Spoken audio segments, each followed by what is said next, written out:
Good morning, Patriots. How you doing today? This is Mike the Patriot coming to you live from the downtown metropolis of LaMonte, Missouri. I hope you guys are having a great day wherever it is you are at. I'm doing a lot better. No cough drop yet. We'll see how it goes. Thanks for all the prayers and stuff. I'm finally getting over this thing. Whew, it's been rough. Man, coughing my left lung out. So I see y'all checking in from sea to shining sea. I'm glad you're all out there. Thank you for being there. As I said, this is the Patriot Mike Show, and we are broadcasting from the downtown metropolis of LaMonte, Missouri. And if you know, you know. And this is the day that the Lord has made, and I will rejoice and be glad in it. And the word of the day from Marine in the Woods over on Rumble, he posts it every day over on Rumble, is Psalms 18, 1 through 6. Blow the dust off your Bible. Go read the word of the Lord today. Also, Marine in the Woods, got a great sense of humor, says now selling landmines at the Ogbu snack bar. We're now selling landmines and prayer rugs. Profits, as spelled Prophets, have been going through the roof. You know, Ogbu snack bar. That's simple. That's right, ladies and gentlemen. That's the new rendition, AI created representation of the Ogbu snack bar, open in a Muslim country near you. Anyways, oh, Mike, you're going to get in trouble. People are going to get mad at you. Oh, well, it happened before. You know, the whole joke behind it, if you don't know, is I will not say what they say because Allah is not God. I don't care what the woke people try to say. Well, they all serve the same God, the God of the Jews and the God of the Muslims and the God of the Christians. Well, the God of the Jews and the God of the Christians is the same. The difference between Orthodox Jews and Christians is when the Messiah has come or will come. But the God of Israel is not the God of Muhammad.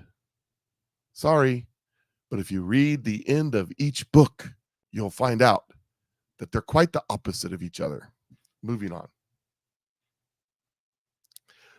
on from that subject, because, I don't want to hurt anybody's feelings. Of course, if your feelings are getting hurt, all right, I put the cough drop in. If feelings are getting hurt, you come to the wrong show. But I see y'all checking in this morning from sea to shining sea and from around the world in parts unknown. We got Alabama checking in this morning. Let's see here. You guys aren't telling me where you're coming from. New York's checking in. Seven Springs, North Carolina's checking in this morning. Let's see what else. Who else? Where else have we got coming in this morning? As I scroll through, Salt Lake City, Utah's checking in this morning. We got Oklahoma checking in. Kansas is checking in. Chattanooga, Tennessee. South Kakalaki is checking in. As opposed to North Kakalaka, you got South Kakalaki. The Carolinas are arguing on how you say it. It's kind of like Missouri and Missouri. Got folks checking in from Sedalia, Missouri. My condolences. That's right, ladies and gentlemen. Lamont, Missouri is kind of like the Rio Linda of Missouri, but, it's better than Sedalia. Got Kentucky checking in this morning. Virginia checking in. Northwest Florida checking in. From Columbus, Indiana's checking in. Pink, Oklahoma. Another Northwest Indiana. Florida's checking in. And Indiana's checking in. They're from sea to shining sea. We got them everywhere. Gig Harbor, Washington. Excuse me. Oh, I got to learn to read. Honey, I just take away the coffee. Yes, I tried all that. I tried it all. My wife made that for me. Didn't do a thing. But finally kicked this when I went and got some antibiotics. East Tennessee. Let's see here. Ohio's checking in. Ogbu Snack Bar in Ohio. They got one in Ohio? Wow. I know they probably have one in Dearborn, Michigan, but it serves the best BLTs around. I mean, for real, take a look right here. That's the BLT right there. I mean, look at that sandwich. I mean, could you not scarf down a sandwich to look like that? I had BLT the other day. I did. Right? Homegrown bacon from the Amish Mennonite butcher that I go to. Homegrown tomatoes. It was excellent sandwich. Excellent sandwich. Just saying. Anyways, so let's get started with the show. Let's see what's going on. The stock market is down a little bit this morning, 2406. It's at 34,921. I tell you, it keeps flirting. It goes down, goes back up to just about 35, and it goes down. Will it cross 35 today? Well, not if it's trending down, it won't. But we'll see. We'll see what happens. Dan Scavino says the most expensive vehicle to operate in 2023 is a shopping cart. Ain't that the truth? My goodness, I've been able to buy groceries lately. I had to go get a second mortgage on the house. DLT, deer lettuce and tomatoes. Sounds good too. I smoked a couple of deer roasts that I had the other day. They turned out fantastic. Absolutely fantastic. How could you do that? Oh my gosh, poor little Bambi. Well, poor little Bambi tasted good. So, whatever. The thing is, around here in this neck of the woods, if we don't harvest some of the deer, well, they'll get sick. It'll turn bad. Also reporting in, jobless claims are way, way, way up. Spiking through the roof, as a matter of fact. And they're going to continue to climb as people get laid off from work, from their jobs.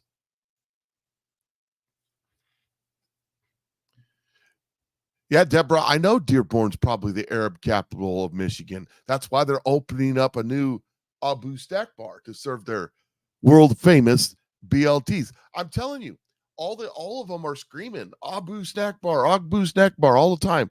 Every time Hamas launches a bunch of rockets into Israel, they Abu Snack Bar. See, they're just screaming for it all the time. So we're just trying to give them what they want. Some more Ogbu Snack Bar. Everybody wants the Ogbu Snack Bar, don't you know?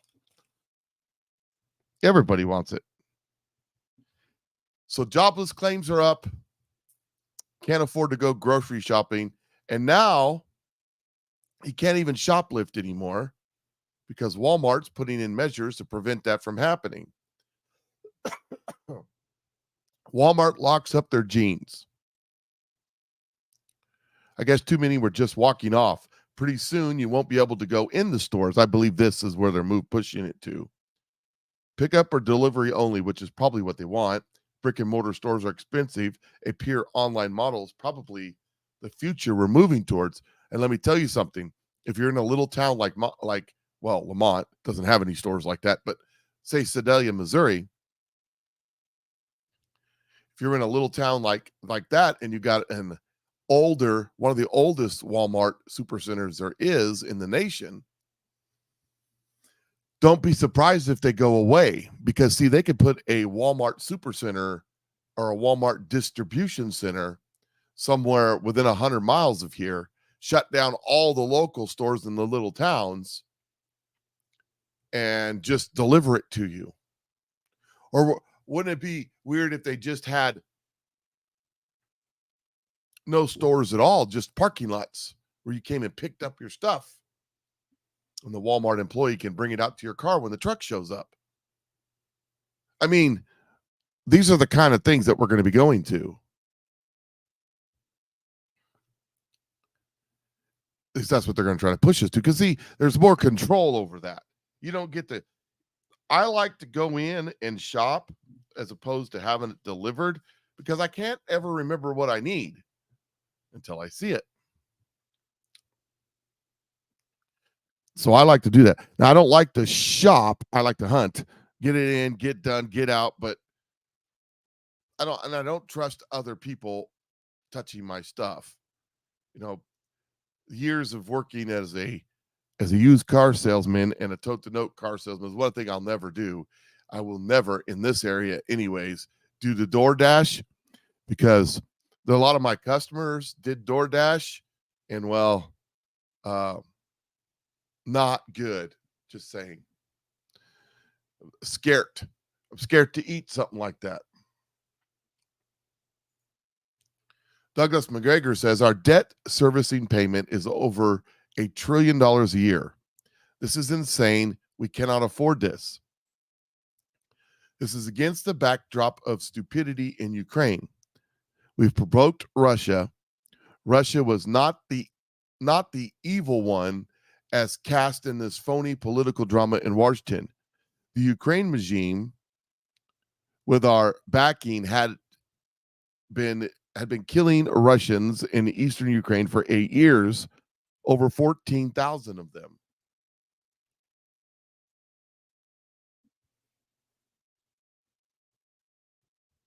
So you think about this $1 trillion a year. Let's just put it to you this way. Let's say that you made $4,100. You made $4,000, or excuse me, let's say you made $40,000 a year, or a little less than $4,000 a month. And at $40,000 a year, you had to pay $10,000 in interest on your debt every year. So that means if you're making $40,000 a year, $10,000 off the top just goes to interest. That doesn't count any principal payments. That's just the interest. So a quarter of your income is going to interest payments. And then you went and tried to get a loan somewhere. The first thing they would tell you is that you have too much debt. Because if you're paying $10,000 a year, I mean, if your rent is $1,500 a month and you're like, that's a lot of money. It is a lot of money. But that's that's $18,000 a year. So you put the that's $28,000 for rent and interest on your $4,000. So now you have $1,200 left to pay for your car, your insurance, your health insurance, your food, your clothing, your gasoline. $12,000, excuse me. That's $1,000 a month for all of that. That's where we are.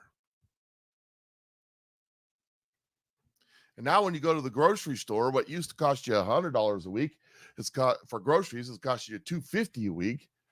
Well, $250 a week, there's your $1,000.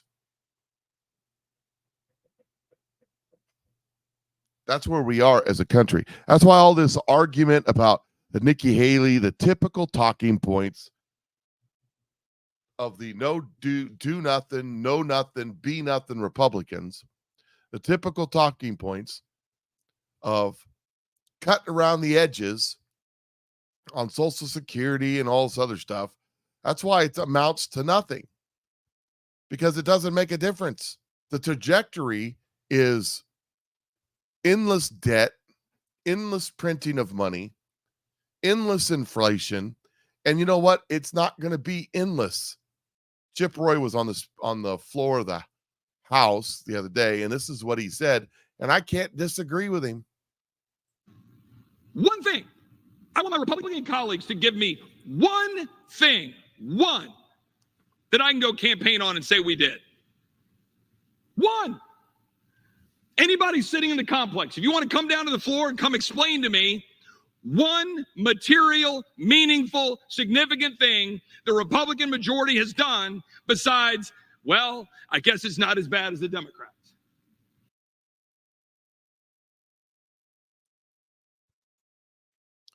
One thing. They haven't done anything. We passed the continuing resolution. We passed the spending bills. They passed a bunch of spending bills. They've done that. but they haven't defunded anything. They haven't cut anything. They haven't changed anything. Well, the Senate won't. Okay. The argument, if the House would do their job, the Republicans in the House, and cut, just go crazy.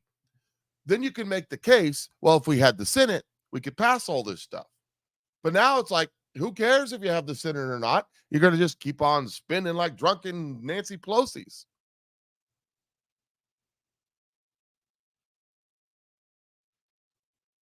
Hey, do me a favor if you're watching right now, whether you're on Rumble or Facebook or YouTube or wherever you are. And if you're on YouTube, I highly recommend that you go over to Rumble. The links are in the description section. And watch me over there because they're going to kick me off, especially after this show. This is going to be my third strike. They're going to kick me off eventually, sooner rather than later.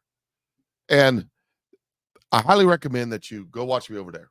But if you're watching over there, wherever you're watching right now, hit the thumbs up button, hit the reaction button, comment like crazy in the comment section. Doesn't matter what you talk about. Just get in there and comment a bunch of stuff because we're going to try to wake the algorithm up and spread the word, help it out. And also, if you're over there on Rumble or if you're watching anywhere else, the link to the locals is in the description. Starting today, promo code Patriot Mike. And I think that's right. I meant to have an ad put up for all this, but my internet crashed about 10 minutes after I finished my show yesterday. The whole entire central Missouri area didn't have internet if you're using T-Mobile internet, and it was out till about 2 o'clock in the morning, so I didn't get it put together. But starting today through next week, for the first 25 people who type promo code Patriot Mike, you get 30 days free. 30 days free trial at my Patriot Mike Show community on locals. It's $5 a month normally, but for the first 25 people that use the promo code Patriot Mike, I think that's the right promo code. If not, I'll make a post about it. I got to go look it up again. But you'll get a free 30-day trial subscription for that promo code. Will get you in the door. I'm looking right now to see if I can see it. I don't remember how to even find it, but I know I set it up to kick in today. So there you go. Anyways, I'll find it. I'll make sure that that's right, but I'm pretty sure that's if it doesn't work, somebody let me know. And if you let me know, I'll tell you what it is first. And then you'll be one of the 25. You see how that works? Oops. I hit the wrong button and my screen went away. Don't do that. Woo. Anyways, so make sure you go do that for me. And also go over the links in there. Check out the Ogbu snack bar t-shirts. Go purchase yourself one of those. That'd be great. I'd appreciate it. Anyways, moving on. We're done talking about all that. And so what was I talking about beforehand? I don't know. So there's a lot going on as I stall here because I don't remember where I was at before I so rudely interrupted myself. There's a lot going on, including some weirdness. You remember last year about this time, they went over there to the Middle East and they decided that they were going to have a new ceremony and they was going to build a new altar, a new calf. All the world's religions through the UN got together over there in the desert of Sinai. Well, it looks like they're going to do it again. Now, I saw this TikTok video, but I looked it up. They're doing it again. All the world religious leaders are going to go, and here's the story. Happened on Mount Sinai is absolutely insane. Religious leaders are gathering November 6th through the 18th for a ceremony they're calling Returning to Sinai, where they say that they're going to issue a new 10 commandments to repent for man-made climate change. The website Interfaith Center for Sustainable Development has an article discussing the upcoming event titled In Sinai, a prophetic call for climate justice and ceremony of repentance. Mount Sinai is, of course, where Moses received the 10 commandments, but these religious leaders are actually calling for for a new universal 10 commandments. In that article, it states the project partners will bring together premier religious leaders from the world's major religions to gather upon Mount Sinai to engage in a first ever climate repentance ceremony and to pull forth a prophetic interreligious call to action, climate justice, 10 universal commandments. I've got a full video I just posted covering this on my YouTube channel. So they're going to go over there and declare a new 10 commandments of climate, climate apology. Let's see. If you're going to repent about the climate, who you're repenting to? Well, the God of the climate, of course. Well, anyways, so I think it's Tidge, TIDGE 409 says, yes, the promo code is Patriot Mike, all one word. So thank you for doing that. Appreciate it.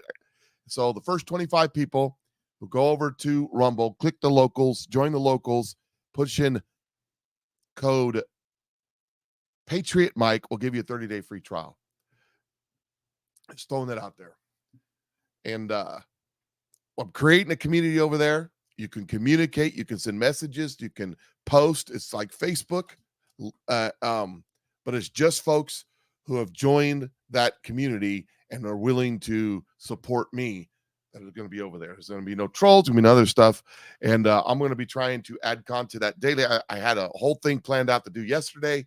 Couldn't do it because I had no internet. I mean, zip zero. The only internet I had was my Verizon phones, but I'm so far out of the range of those on those Verizon phones that there's no way I could do any kind of live. If I was in town, I could do hotspots off those phones and do live. Too far away for that. So the climate, they got together. They're going to get together and go out there and do the little 10 commandments. Now, here's the story. This is from November 17th. That's today, 2023. It says climate change is no longer a distant specter, but is a pressing reality. Then they go on and on and on about talking about Pakistan. Pakistan's expected to rise from 3 degrees Celsius to 5 degrees. Oh, expected. They haven't, but they expect it. It hasn't yet, but it will, maybe, probably. So to keep that from happening, we've got to have these here 10 commandments, don't you know? We got to have these 10 commandments. These 10 commandments are going to stop Pakistan from going from 3 to 5 in the next 600 years or something. I don't know. So here they are. Commandment 1, reduce carbon emissions. The first and most critical commandment is to reduce carbon emissions, transitioning to renewable energy sources made out of cobalt and lithium, because that's good for the environment. Improve energy efficiency and embracing cleaner transportation options are key steps to mitigating climate change by cutting greenhouse gas emissions. You know, we got to decarbonize, got to stop all them people from breathing out carbon. We reduce the pace and severity of global warming, allowing ecosystems to adapt and recover. Commandment 2, promote sustainable agriculture. I mean, come on. You read the 10 commandments and they're precise and like life altering if you follow the regular 10 commandments. These promote sustainable agriculture. Really, come on, man. The second commandment emphasizes the need for sustainable agricultural practices by prioritizing regenerative farming, crop rotation, and organic farming. We could protect our soil, promote biodiversity, and reduce the carbon footprint of our food production. You know what else would reduce the carbon footprint of your food production? Kill everybody on the planet. Sustainable agriculture is vital for ensuring food security while preserving the planet. Preserve biodiversity. Biodiversity, I'm sure God is going to be pleased with this. Biodiversity is the cornerstone of a healthy planet. The third commandment calls for the protection of endangered species and ecosystems. By preserving biodiversity, we maintain the balance of nature and nature's God. ourselves and ensure the resilience of ecosystems in the face of climate change. What happens if the sun decides to turn up? God goes over there and sets the thermostat a little higher. What you going to do? Water is conserve water resources. Commandment 4. Water is essential for life. The 4th commandment highlights the importance of water conservation. We must use resources wisely and invest in water-saving technologies and protect watersheds to ensure a sensible supply for generations to come. Yeah, we should do what California's doing. California's blocked off all the accesses to their rivers, and now trillions and trillions of gallons of water every year flow from the glaciers melting in the mountains into the ocean.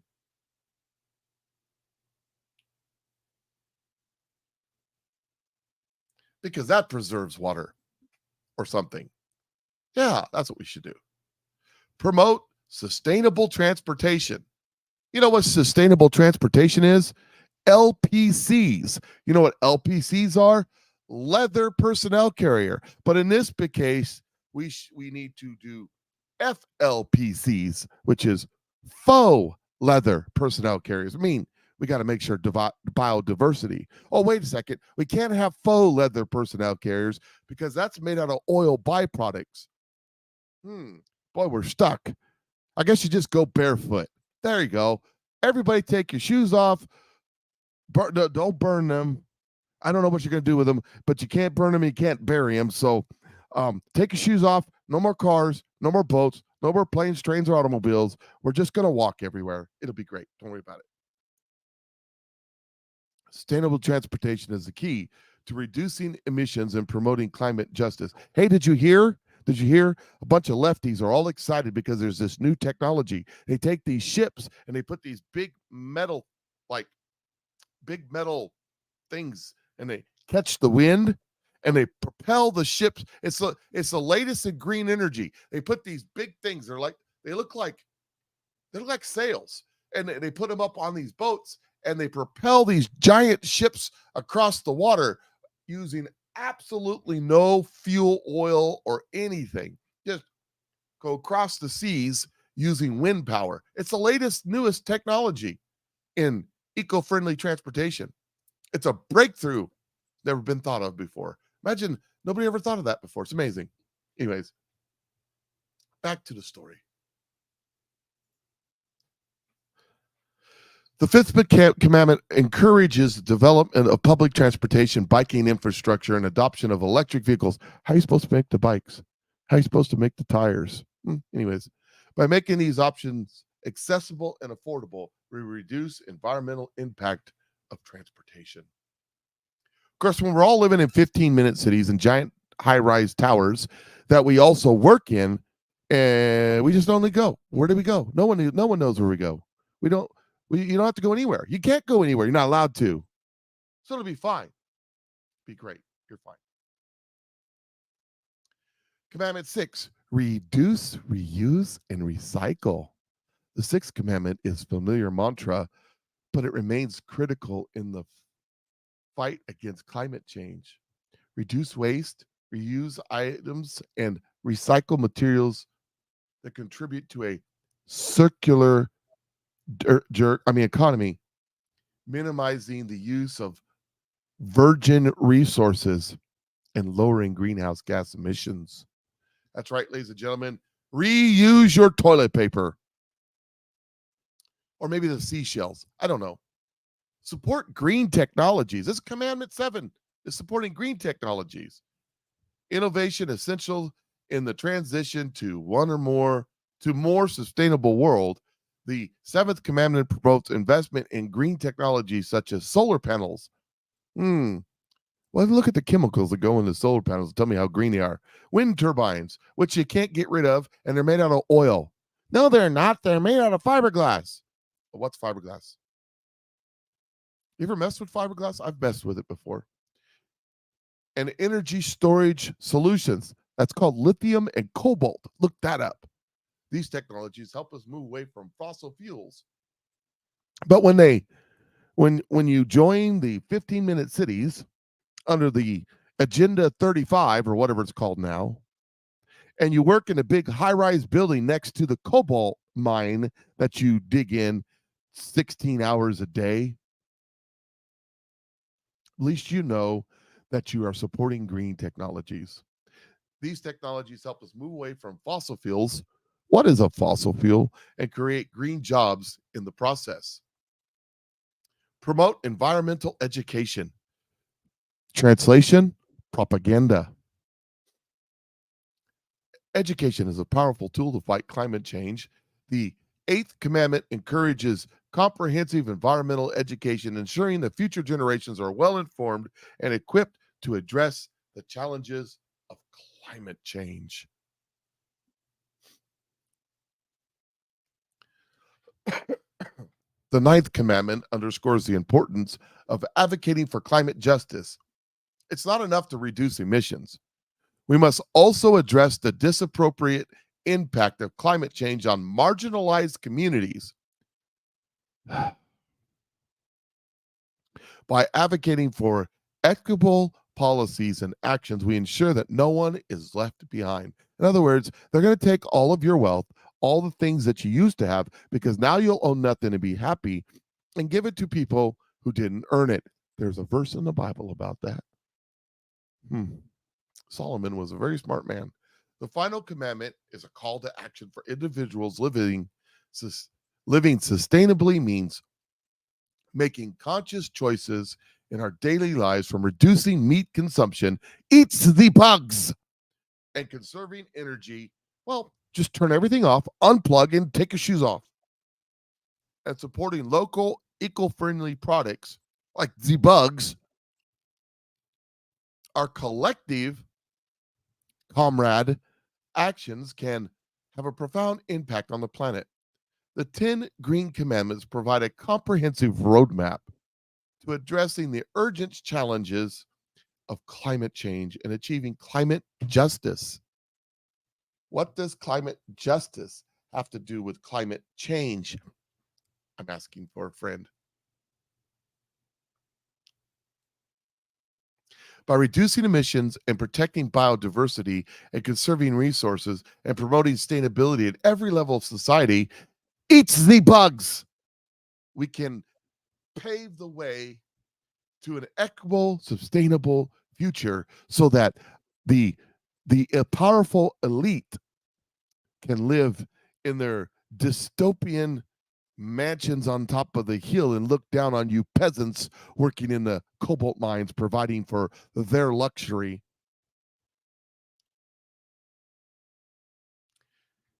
It is through these commandments given to us by our lords and masters upon high that we can honor our commitment to the planet. Well, my commitment is not to the planet. My commitment is Jesus Christ. And I know that this planet is only temporary, and that I'm only going to be here for but a vapor, a moment in time, and eternity is forever. I'll deal with eternity. I'll plan on eternity. I'll think about eternity. Screw the planet. And ensure that a just transition for all. Climate justice is not an option. It's a moral imperative in an effort to worship our gods, Baal and Modoc. Thanks, Dee Dee. I appreciate that very much. Next time, they'll be calling everyone a heretic and locking them up. Oh, you've been reading ahead on my notes. We ain't got there yet. We'll get there. Did y'all hear what happened yesterday? Oh, yeah. Did you hear about that? Stay tuned. You'll hear about it. We'll get there. But first, I want to talk about this. I think this is important also in context of what we've been talking about and what we're going to talk about. Little Michigan town establishes its own militia to safeguard Second Amendment rights, vows not to enforce unconstitutional gun grabs. A little Michigan town of over 2,500 people took a bold stand for the Second Amendment earlier this week to protect its citizens against unconstitutional gun grabs. The Daily Mail reported that a broad passage of legislation with 4 members of the board agreeing with the change, while Treasurer William Helbar was absent from the vote. He must have been He must have been the problem. These are the people that passed it. I'm not going to go reading their names. The resolution declares the town, which was based in Muskegon County, will not enforce gun control measures, which include red flag laws restricting gun and ammunition possession. Whereas the Hilton Township Board declares and confirms to express its intent to stand as a sanctuary township for the Second Amendment rights and to oppose, within the limits of the Constitution of the United States and the Commonwealth of Michigan, any efforts to unconstitutionally restrict such rights. Here's their statement. The Midwesterner notes that legal residents of the Hilton Township are eligible to join the militia if they have a primary residency in the town. They can make their intentions known in a variety of ways, including a social media announcement, telling friends or family members they wish to join, or writing a letter to the township militia stating their intent. That's pretty much, other than the social media, that right there is pretty much how they did it back in the day. There were some restrictions stated in the amendment, which include candidates must be over the age of 18. Candidates must pass federal firearms background check, and residents not desiring to be in the militia are not required to join.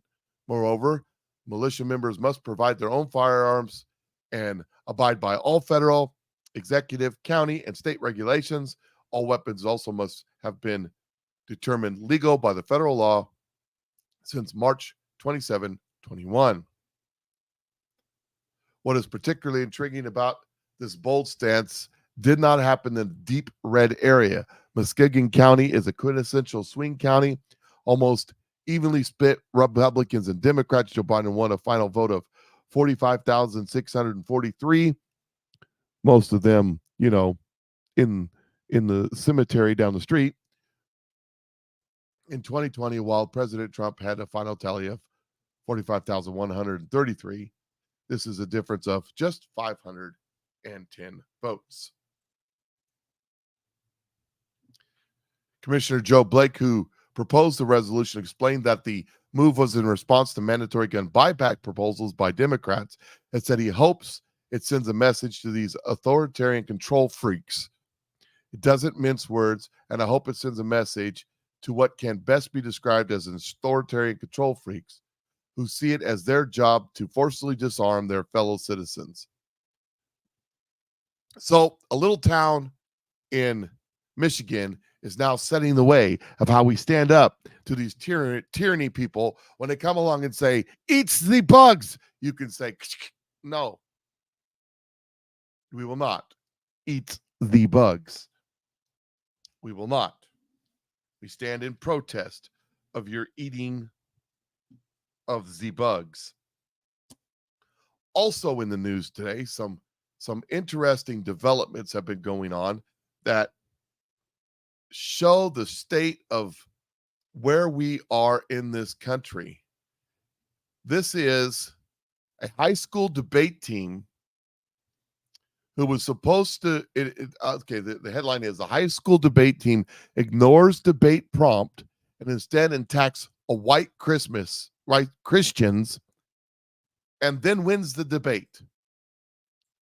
So here is the debate team, and this was all done online, of course. We demand that white Christians be held accountable for America's original sin. The negative continues the trend in politics while whiteness devours the other. Debating this topic is irrelevant while society is dominated by white Christians. Even if we have something educational to say about this topic, the political will just pray it away and continue their mission to conquer the world in the name of Jesus Christ. The military-industrial complex has been coupled with American Christianity, the worship of the weapons of whiteness. The United States was built to be a city upon a hill for white Christians. American Christianity has controlled all aspects of politics, such as justifying slavery. We solve by decoupling weapons and worships and ending the crusade. White Christians literally inscribe scriptures onto their weapons, worshiping through war. We want to repent for our sins and show America's failure. By voting for us, the judge will send his signal to political leaders and condemn Christianity in politics. It ends up being a 2-1 for Livingston. The affirmative tells me, in summary and final focus, that the role of the ballot for me is to reject Christian militarism. So at the end of the day, I'm left with deciding which side I think is doing a better job rejecting Christian militarism. So we need to reject Christian militarism. What in the world? Reject Christianity? Reject Jesus Christ? What are you talking about? This is in a public school.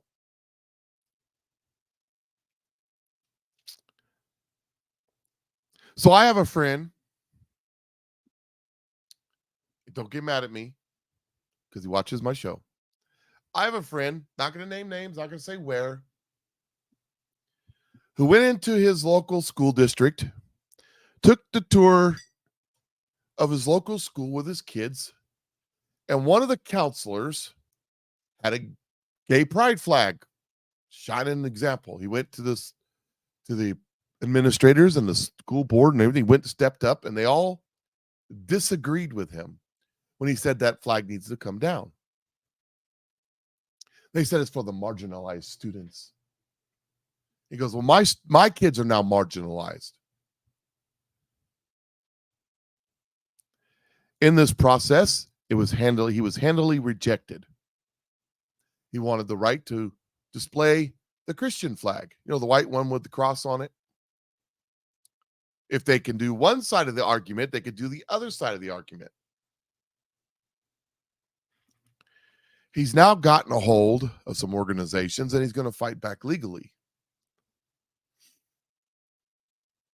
You see, because in these schools, there's a little thing that we complete. These are government schools paid with government taxes. If you sent your kids to a private school and the private school clearly said, we are an anti-Christian private school, more power to you. If you're paying for that yourself, I believe in another constitutional guaranteed right, freedom of association. But when a school puts up a flag, a gay pride flag, that is a political, religious statement. Well, gay pride is not religion. You want to bet? Let me just play what these kids were just saying. It is absolutely a religion. They absolutely reject Christian norms. Rejection of the Christian norms is rejection of religion, which is a religion. So here's the thing. In the public arena, which a school is, if you allow one, you have to allow the other. If you allow Republican, you have to allow the Democrat. If you allow the anti-Christian, you have to allow the Christian. If you allow the Christian, you have to allow the Hindu, the Muslim, the Jew, all together. And I don't have a problem with it because I believe in the arena of ideas. Put your best foot forward. Make the argument. So the argument is, if you're going to allow this, you have to allow all of it. That's the argument. The right thing to do, if I was the school, I would be like, nope, take them all down because I don't want to deal with this. No flags. Sorry, you can put the American flag and the Missouri state flag. That's it.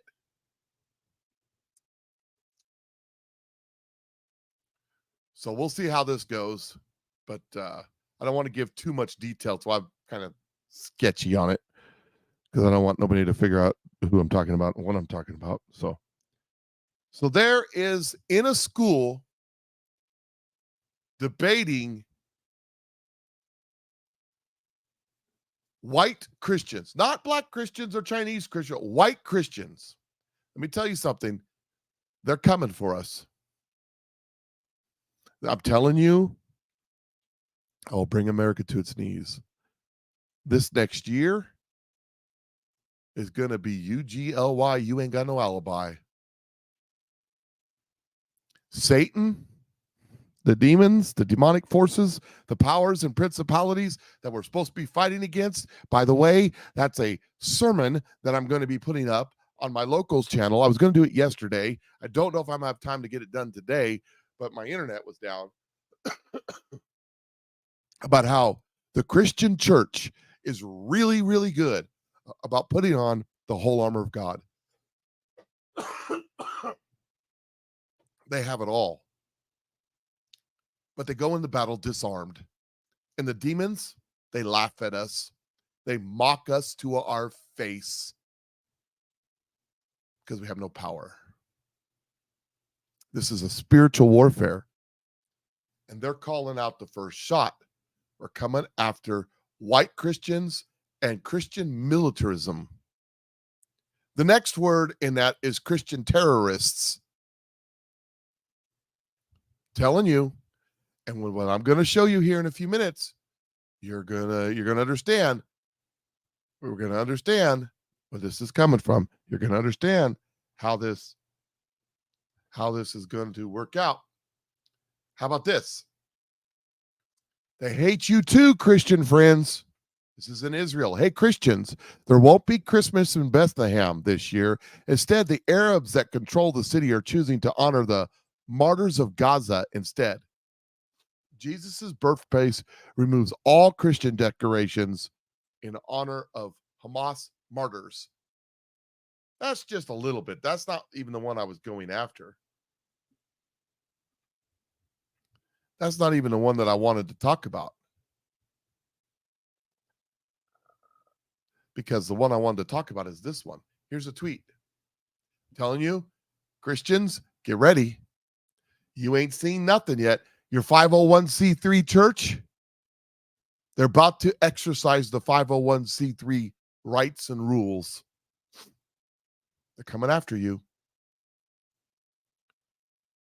Using the words Christ is King as a coded language attack, especially as a vaguely anti-Semitic attack, is so gross and evil. Saying Christ is King.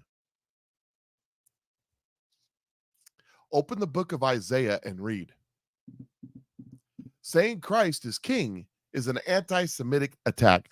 Let me tell you something, and Aaron will testify to this. Me and him have talked about this. As a Christian, you cannot be anti-Semitic. First of all, Jesus was a Jew. As a Christian, if you believe that Christ is king, your king, therefore you're under the authority of Christ, then through Christ's death and resurrection, through Christ's blood and sacrifice, you are grafted into the vine. What vine? The vine that is Israel, the vine that is Abraham. If you become part of the vine, you become part of the plant. You are one. We have been grafted into the vine of Israel as Christians, adopted as sons and daughters of Christ, sons and daughters of God.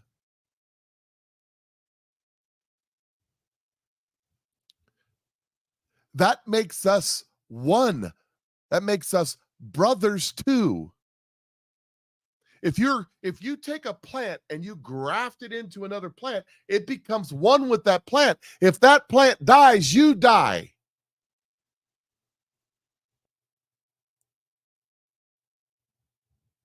You cannot say Christ is king and be anti-Semitic. It is impossible.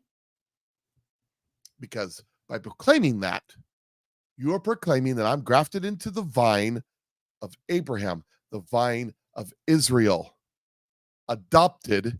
It goes on to say a royal priesthood. Sorry. Completely misunderstanding, misrepresenting what Christianity is. This is evil. This is Satan. This is the original sin. This is Satan. You won't surely die. Taking the truth and making it a lie. Because it's the truth, Christ is king. It's a lie that it's an anti-Semitic attack. Because you cannot be anti-Semitic. It all comes from the same place. It all comes from them same people that are wanting to do their new 10 commandments that have nothing to do with God of Abraham, Isaac, and Jacob. that have nothing to do with Moses and the Mosaic law. Jesus didn't say he came to destroy the law. He said he came to fulfill the law. Jesus didn't say that it says thou shalt not murder. He said, yeah, that's bad. But if you even have hate for your brother in your heart, you've committed murder. Jesus didn't get rid of the 10 Commandments. He added to it. Just saying. He said, love the God with all your heart, love God with all your heart, all your mind, all your soul. Then he said, pick up your cross and follow me. That means die for God. Not just love him with everything, but sacrifice everything. Just saying, Jesus didn't come to destroy the old. He came to fulfill it. I know, right? General Flynn posted this.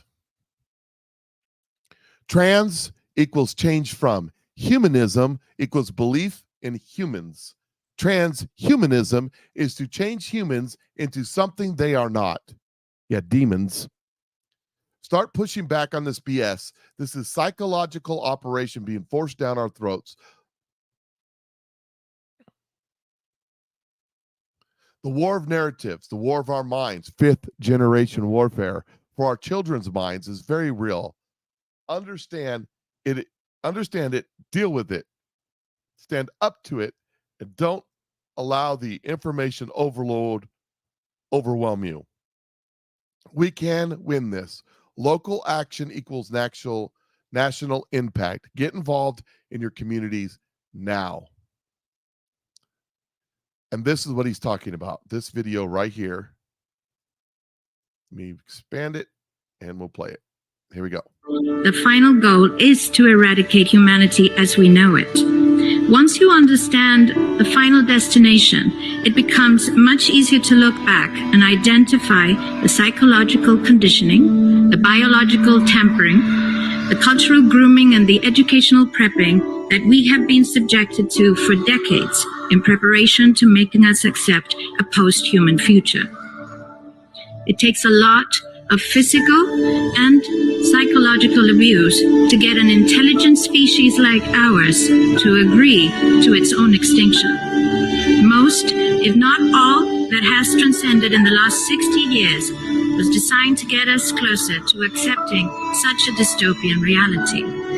Whether you care to accept it or not, we live in a hyper-controlled matrix where our perception of reality is meticulously planned, managed, and executed in order to control and steer us in whichever direction they wish.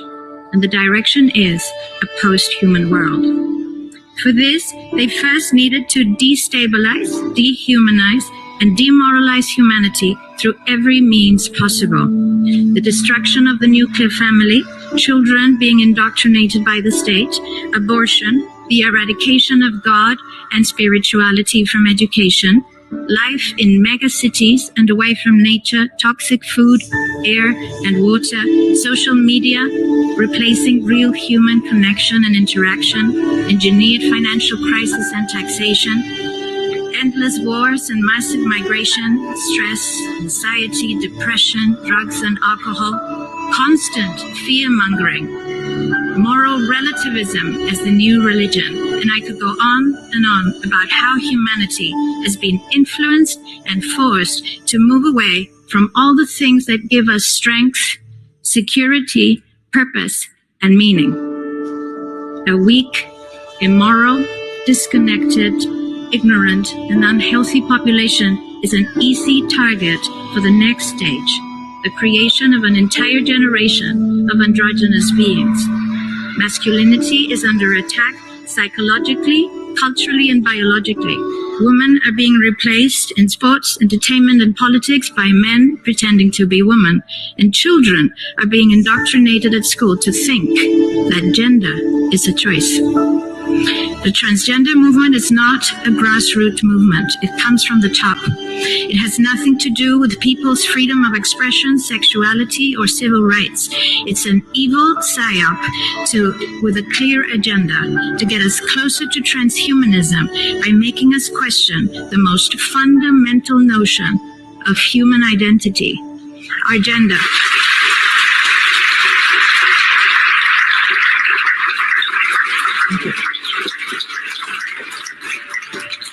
If you don't know who you are, if you already identify as a hybrid between a man and a woman, you will be easily convinced to become a hybrid between human and machine. Gender ideology is the 2 + 2 = 5 from George Orwell's 1984 dystopian novel.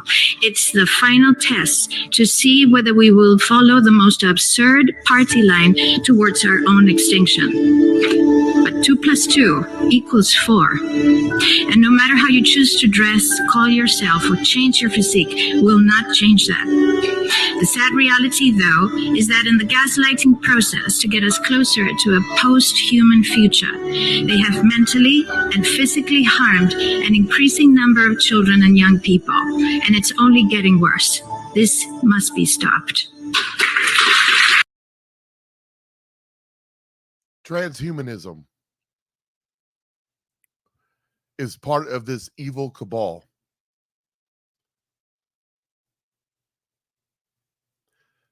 Here's another one. Trans, changed from, a total rejection of the God who made that form. It is the clay rejecting the hands of the potter. It is the unworked and flawed metal rejecting the forge and hammer of a great smith. People can be improved by laboring alongside their Redeemer, requires pursuing some worthy cause, or they can serve the betrayer with whatever time they have left. Those are your choices.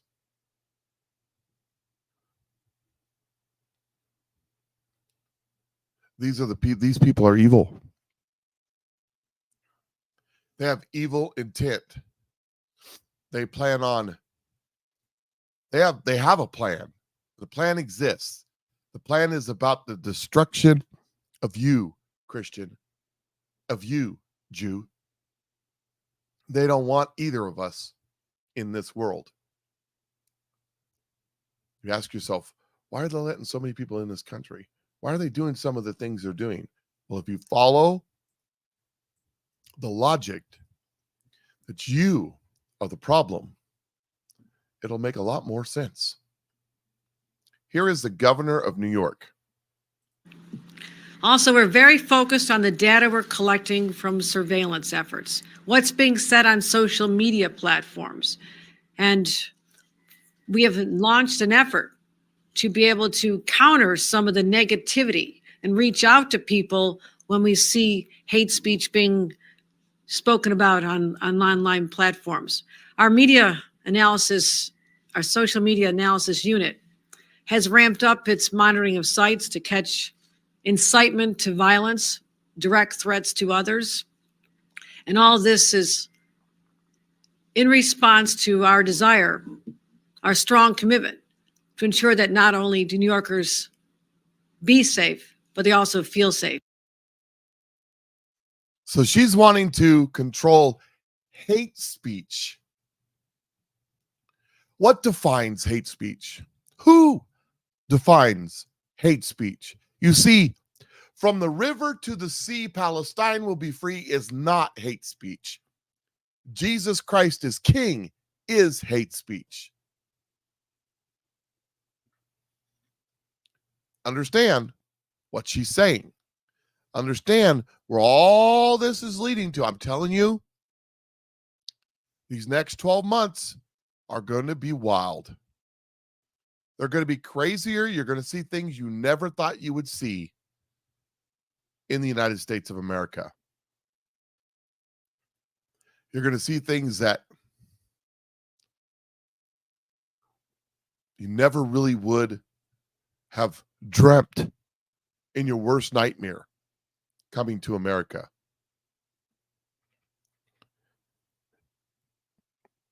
We are on the precipice. Yesterday,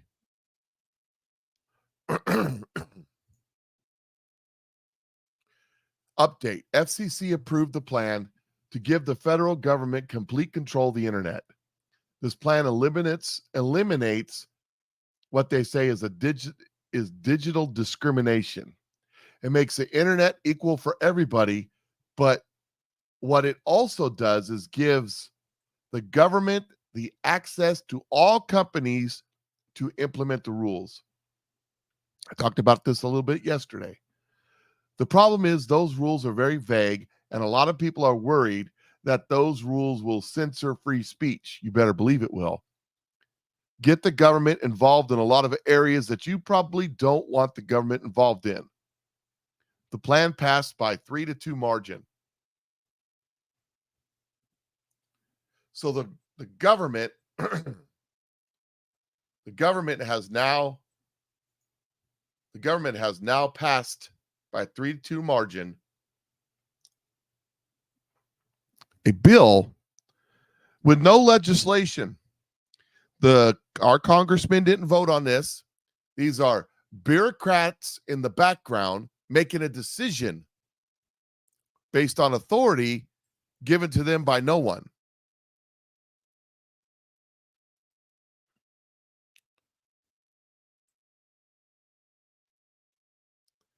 This is about control. It's about destroying. Okay, that's not going to work. I was going to show you something else, but it's not popping up big enough. It's about destroying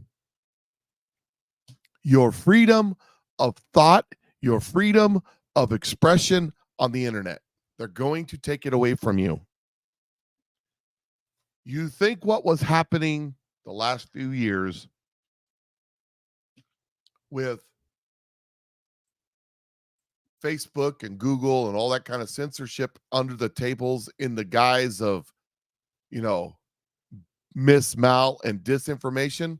Well, they just made mismal and disinformation law.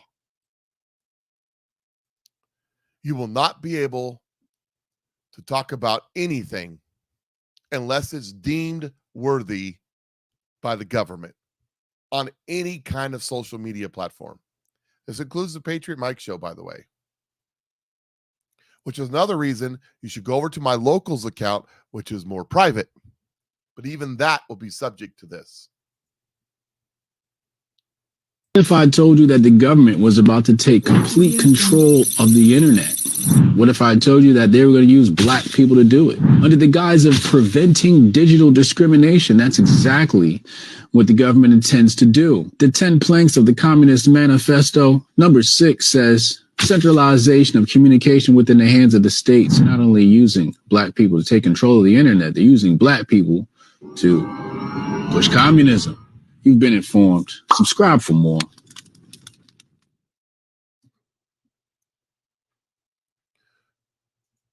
So they're going to use black people, as he says. What he means by that is this is going to be under the disguise of fighting racism because it's going to be hate speech. Well, what's going to be hate speech? Anything they deem as hateful. It doesn't matter. Like Christ is King.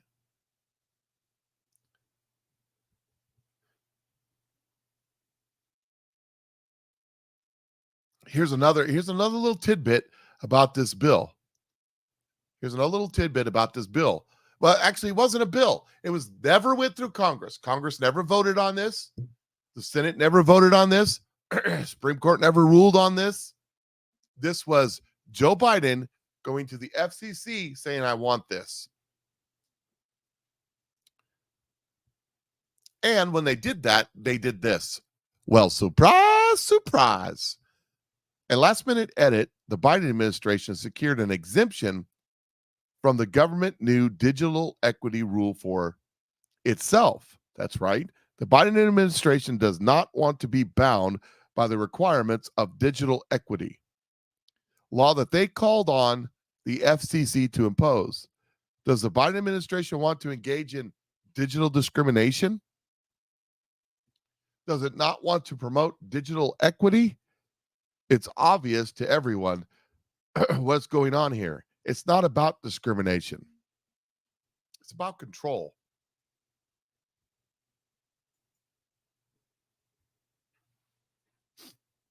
Yeah, fake residents. He's fake. He's not real. He's consolidating power. Look at the stuff that he's doing, or the people around him are doing. Prosecuting their opposition, consolidating power of media, consolidating the power of government. They own the DOJ, they own the FBI, they own the media. Now they're going to own social media. You're not going to have a right to protest. They'll arrest you unless they want the protest. From the river to the sea, Palestine will be free, not illegal. Come and take it, illegal.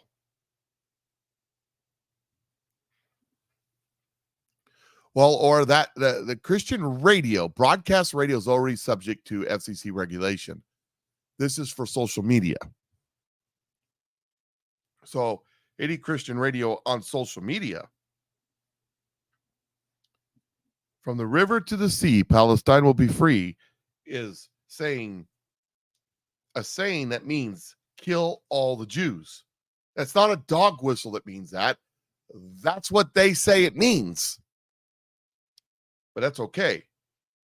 Christ is King is a statement of religious authority.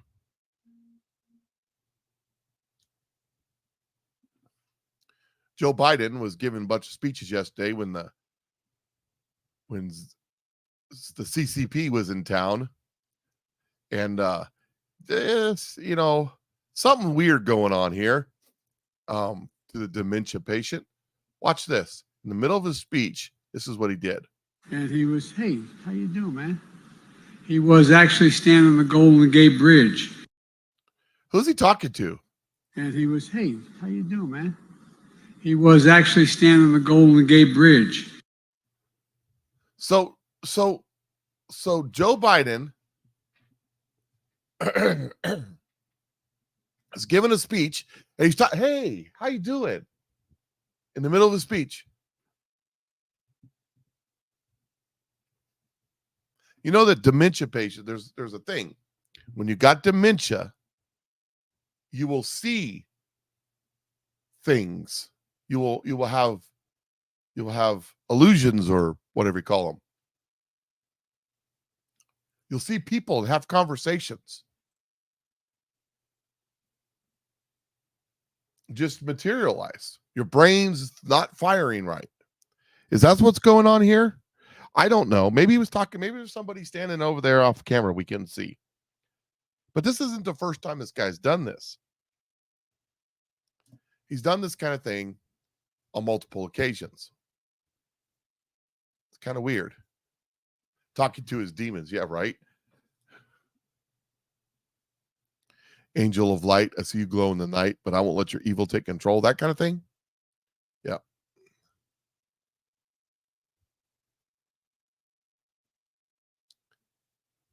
So here's another one from Joe Biden. And he's talking about Gavin Newsom. Governor Newsom, I want to thank him. He's been one hell of a governor, man. Matter of fact, he could be anything you want. He could have the job I'm looking for. Gavin Newsom's one hell of a governor. He could have had the job I'm looking for.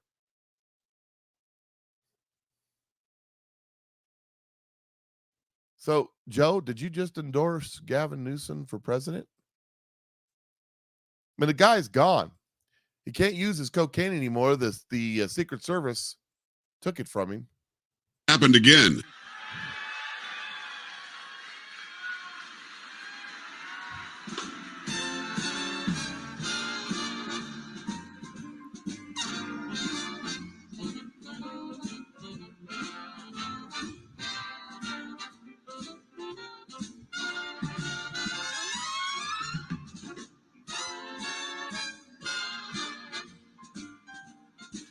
guy can't It's figure kind of out. hard to watch. Will somebody tell this guy what he's supposed to do when he's done giving a speech? Come on. He can't figure out every time. He cannot figure out how to get off the stage. It's like, what is going on with this guy?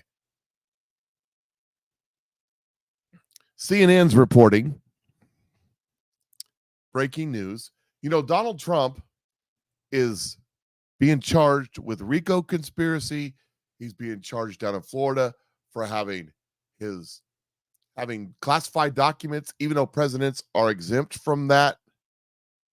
Because if Donald Trump's guilty of it, Barack Hussein Obama is guilty of it. There was actually a Freedom of Information Act for classified documents that were hidden in Bill Clinton's sock drawer. Bill Clinton didn't want to give them up, said they weren't covered under Freedom of Information, that presidents have the right to obtain documents. This was years and years and years after he was president. This was during the Obama administration. So it's Clinton, Bush, Obama. We're talking years later.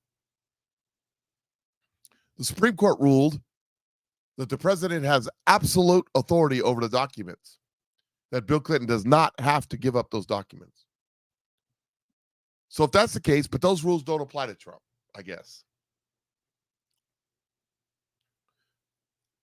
Now, we all heard about Joe Biden, where they found a bunch of classified documents from when he was vice president behind his Corvette in the garage, at another couple of his other properties, at his Chinese slush fund operation in DC, where CCP officers come in and out of the offices, where a massive amount of classified top secret documents were stored. I wonder how come the Chinese planes and helicopters and tanks and all that stuff looks like ours. It's weird, huh? Anyways, breaking news yesterday. Special counsel investigating Joe Biden's handling of classified materials is not expected to bring charges. Now, mind you, Supreme Court's ruled there's massive amount of precedent that says presidents are exempt from classified document material laws. Vice presidents are not. Mike Pence, Joe Biden. Even though Joe Biden is president now, he wasn't president when the crime occurred. He was vice president. Are not. They're subject to the classified document laws. Congressmen, senators, bureaucrats, generals, enlisted, they're all subject to it.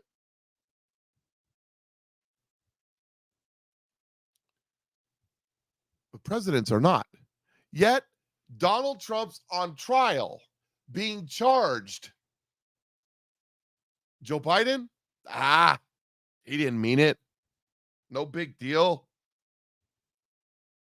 Story breaking that Joe Biden is not going to be charged with any crime for possessing classified documents in his Chinese slush fund operation behind his garage in his Corvette or anywhere else.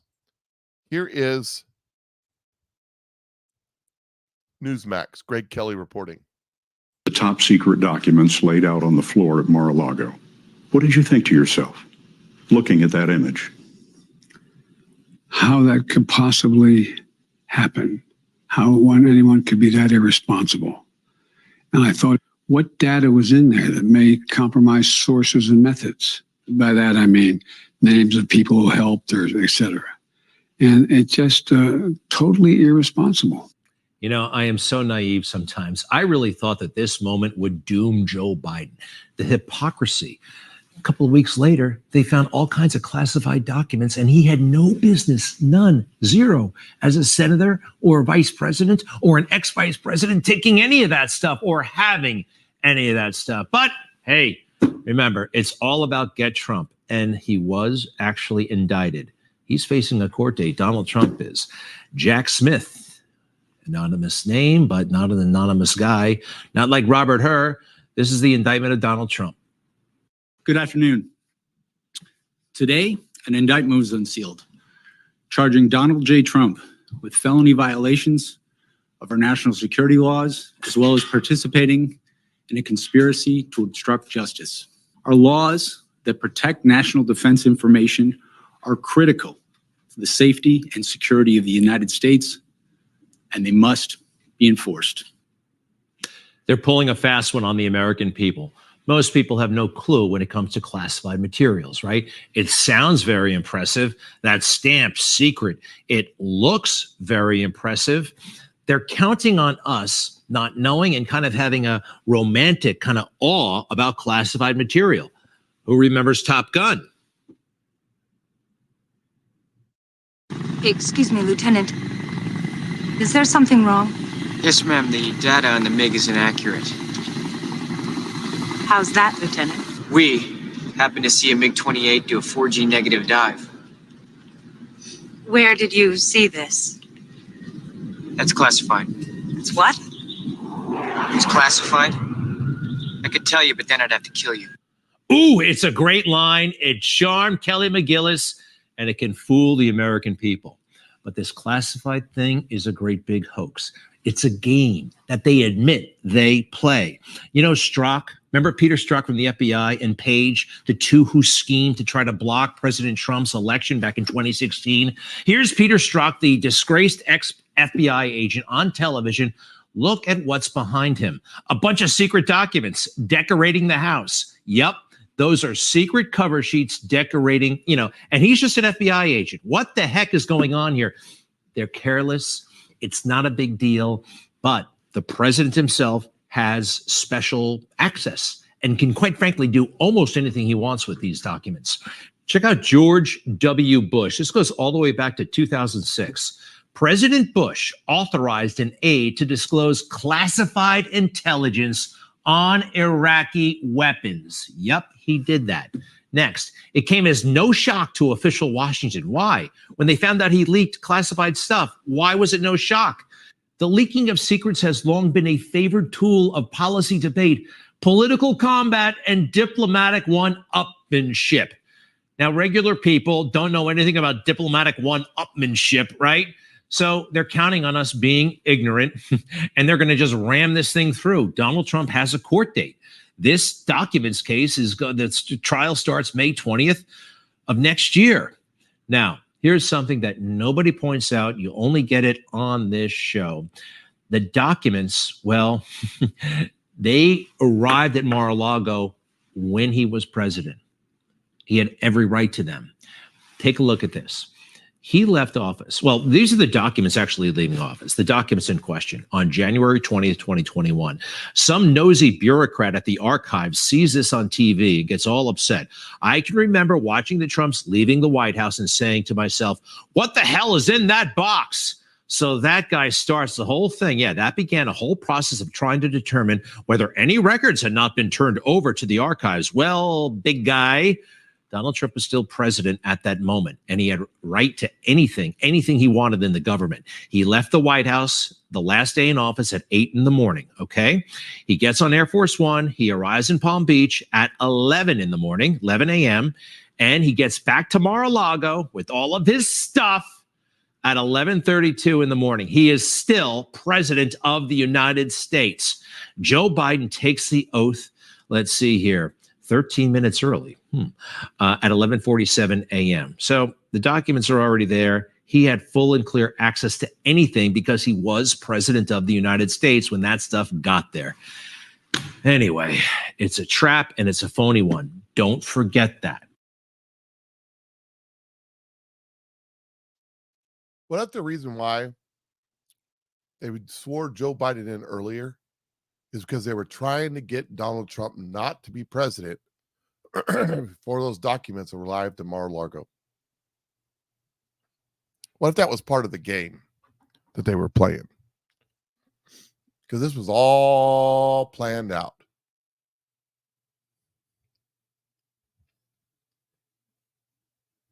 So they're not charging Joe Biden, but they are charging Trump, because that makes sense. Donald Trump. Wow. Fake news CNN, through a leak from the Department of Injustice, has just reported that no charges will be filed in the much bigger than mine crooked Joe Biden documents case. We are living in a very corrupt country. I mean, it's obvious to everybody who sees this. And then Donald Trump also truthed this one out.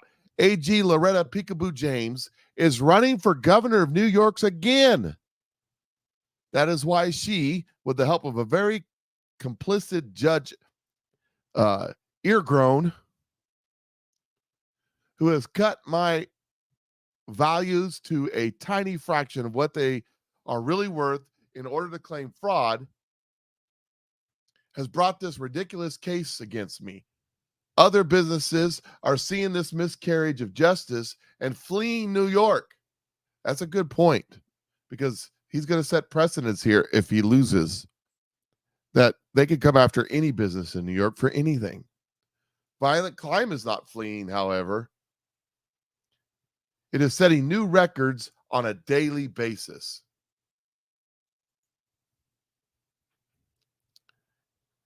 So Donald Trump is on the warpath, so to speak. Also, that happened yesterday. With all this going on,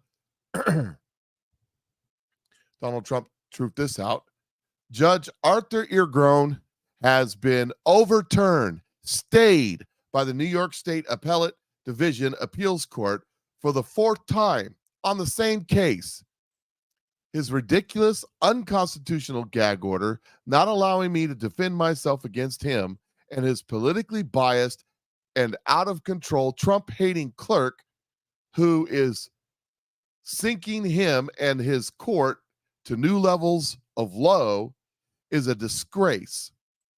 They are defending the worst and least respected attorney general in the United States, Loretta James, who is a worldwide disgrace, as is her illegal witch hunt against me. The radical and unprecedented actions of Judge Eargrown will keep businesses and jobs forever out of New York State. I've done nothing wrong. My numbers were low, not high. I have complete disclaimer clause. The star witness admitted he lied and made up his fake case against me, and the attorney general used a Get Trump platform in order to run for AG and governor. She failed. This wicked attack on democracy must be ended now. So there's Donald Trump. He's fighting back because he's not been allowed to talk about this. But I bet you this weekend Donald Trump's going to talk, because the gag order has been lifted and he now can say whatever he wants to say. And I have a feeling he's going to say a lot of things.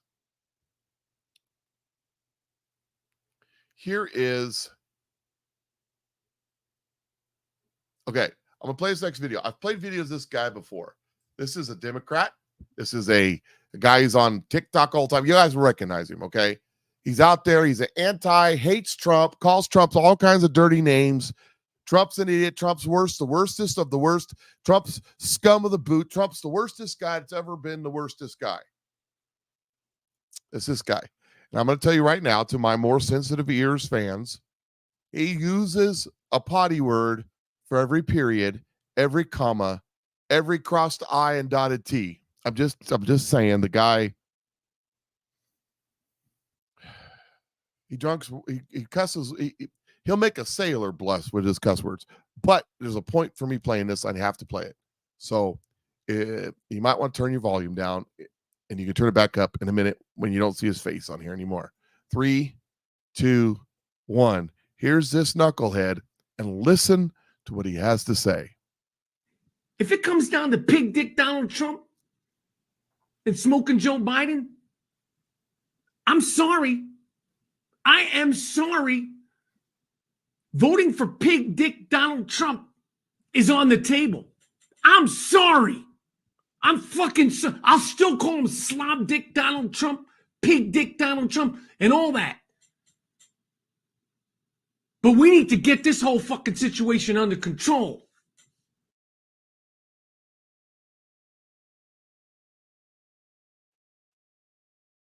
So Donald Trump's the worst scum of the earth, but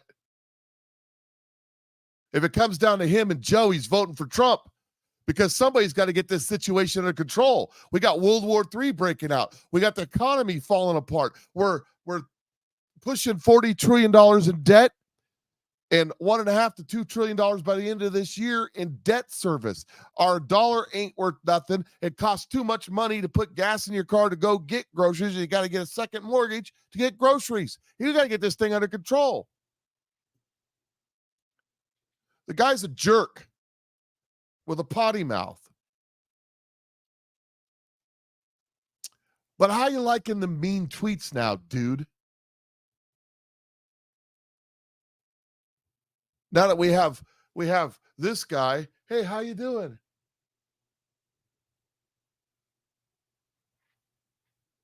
I don't know where I'm at. Which way do I go? How do I get off here? Where's how do you walk down steps? I've fallen off. Help me! I've fallen and I can't get up. He needs one of Isaiah's coals on his tongue. I'm a man of unclean lips. Of a people of unclean lips. Yes. Yes, that may be true. Pro-Hamas protesters are currently outside the White House chanting, Biden, Biden, you can't hide. We charge you with genocide. Democrats created a party of Jew haters and jihadis. And now their pet diversity projects are striking back. You got to be careful what you ask for. Be careful who you make your bed with, because you might find out it's not so good. So here's another poll. This is a GE poll. Shows Donald Trump up +9, 51-42 over Biden. But that's not the poll that got me. It's the next one. Trump 44, Trump 35, Trump 11, Hogan Machin 3, and every other 3%. Trump is up +9, whether it's just head-to-head Trump Biden or head-to-head or Trump Biden, RFK, and everybody else. We were told. Oh, RFK's running independent. He's going to steal all the Trumper votes. No, he's up +9 in both polls, meaning no votes came from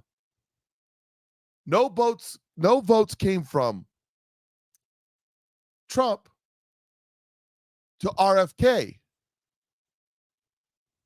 No votes came from Trump to RFK. The votes that RFK got at 11% came from Joe. Those are Joe voters and never Trumpers. I'll admit there's probably some never Trumpers there. You see, RFK is not taking any of Trump's votes away, because people that are voting for Trump aren't voting for Trump because of the Republican Party. They aren't voting for Trump because of the Democrat Party. They're not voting Trump because of RFK. They're not voting for Trump because of any other reason than they're sick and tired of the whole doggone system, and they're shouting out the windows that we're going to tear the whole thing to the ground. I'm mad as hell, and I'm not going to take it anymore. That's what the Trump vote is. We're sick of it. We're sick and tired of the DOJ charging Trump for the exact same thing that Joe did, but not charging Joe. We're sick and tired of all of these politicians getting away with everything, but if you go protest them, they'll arrest you. We're sick and tired of it. We've had enough. The American people have had enough. This vote that's coming is not going to be a vote about government, about Republican, about Democrat. This vote that's coming, I'm telling you, they're going to pull out all the stops, including stopping the election. They're going to pull out all the stops because this vote that's coming has nothing to do with Republicans or Democrats. This vote that's coming has to do with people are sick and tired of all of it. And they want Donald Trump to be the bull in the china shop, and they want to slap him in the hindquarters and send him in. We'll pick up the pieces afterwards. That's what this is about. We're tired of them declaring Christianity. We're tired of them declaring Christianity as evil. We're tired of them declaring the right-wing, redneck, gun-toting, Bible-thumping folks from Alabama as evil. When we see evil on display in the public square brought to us by our politicians, the Democrats standing going, yay, and the Republican going, well, you know, everybody's got a right to their opinion.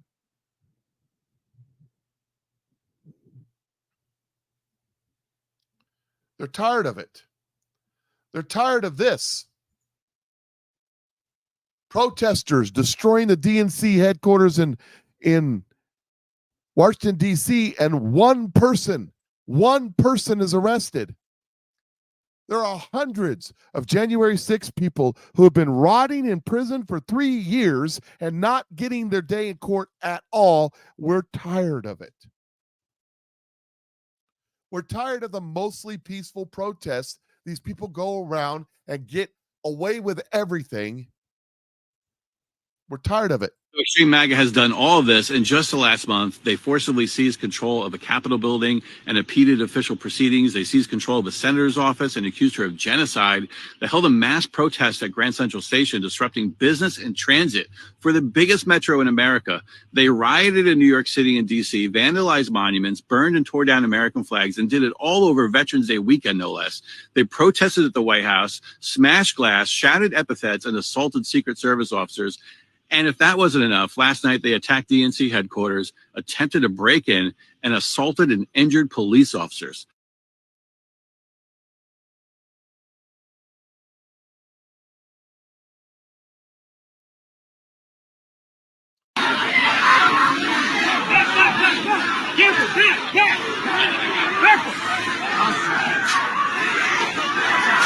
Just kidding. This was all done by far left, mostly tolerant and peaceful protesters over the last few weeks.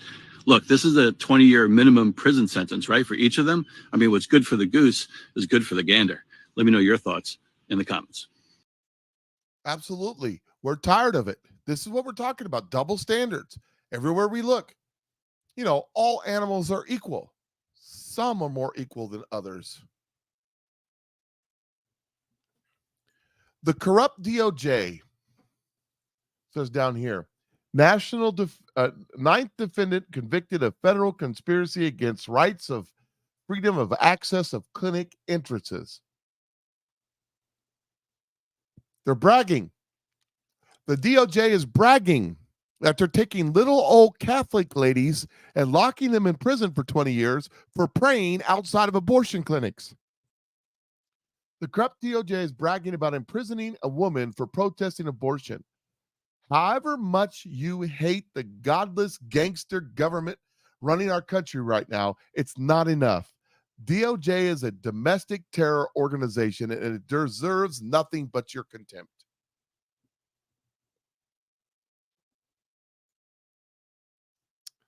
They're locking those people up for praying outside of abortion clinics because they had the audacity to call a fetus a baby.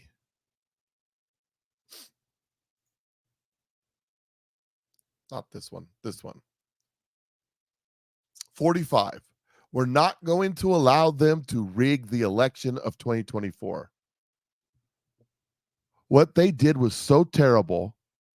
The only thing I can say is we've seen now how bad it is, how bad their policies are.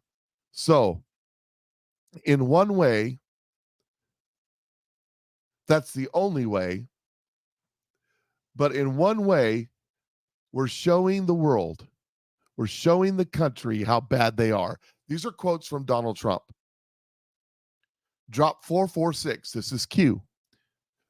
Only when evil is forced into the light can we defeat it. Only when they can no longer operate in the shadows can people see the truth for themselves. Only when people see the truth for themselves will people understand the true nature of their deception. Seeing is believing. Sometimes you can't tell the public the truth. You must show them. Only then will people find the will to change. It had to be this way. That guy, that Democrat, that whack job, conspiracy tinfoil hat wearing Democrat who hated Trump with his whole internet persona is I hate Trump with a whole bunch of 4-letter words. Says, if it's Joe and Trump, I got to vote for Trump. Because you can't tell these people. He had to see it for himself that the policies and people that he has promoted for his entire life have led us to where we are. Here's drop 4951. How do you show the public the truth? How do you safeguard U.S. elections post-POTUS? Post-POTUS. Post-POTUS. How did they know it was going to be post-Donald Trump? Did they do all this on purpose? How do you remove foreign interference and corruption and install U.S.-owned voter ID laws and other safeguards? It had to be this way. Sometimes you must walk through darkness before you see the light. Ladies and gentlemen, this next 12 months are going to be the darkest months in American history. They rigged the presidential election of 2020. We're not going to allow them to rig the presidential election of 2024. And Charlie and all of the people at Turning Point, I know, are going to be very active in the election, very, very active, and they're not going to let it happen. And he's going to be almost, you could say, in charge of certain states that we won by a lot. And they just, what they did was so terrible to this country. The only thing I can say is we've now seen how bad it is, how bad their policies are. So in one way, that's the only way, but in one way, we're showing the world, we're showing the country how bad they are. Open borders, how stupid is open borders. All of these things that they've done to destroy our country, so we can actually be more effective in the next 4 years because of it, because it's so bad what they've done. They rigged the presidential election of 2020. We're not going. So there's Donald Trump saying it himself. That's the post right there. Says, believe it or not, but Donald J. Trump keeps saying they won't get away with the 2024 steal. I think he knows what he's talking about. People wouldn't believe it if they didn't see it. And some of them still don't, which is a bit alarming. Hey, Lisa, remember the Dr. B.H. meme banned in 2020, appealed, but had to come back as the real me, gone 2.5 years. What did I miss? The great to see you back. Okay, anyways, he got banned. That's what he's talking about. But anyways, he's right. What about the people that see it and still don't believe it? Because look,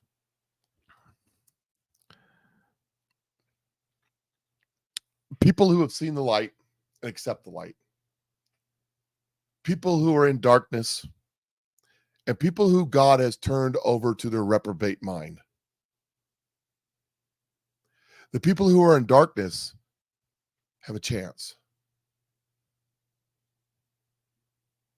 But the people who are God has turned over to their reprobate mind, you know, I heard a preacher, this stuck in my craw. I mean, I was in the Army, so I was 20 years old. And this preacher down in South Georgia, the Church of God in Christ, talked about Pharaoh and God hardening Pharaoh's heart. And he said, if God hardens your heart, who softens it? If God hardens your heart and turns you over to your reprobate mind, what hope do you have? There are some in this world who will never see the light, who will never change, because God has turned them over to their reprobate mind. There is no softening of heart. There is no truth. There is no argument. There is no strategy that can change them. Because if God has done it, how do you undo it?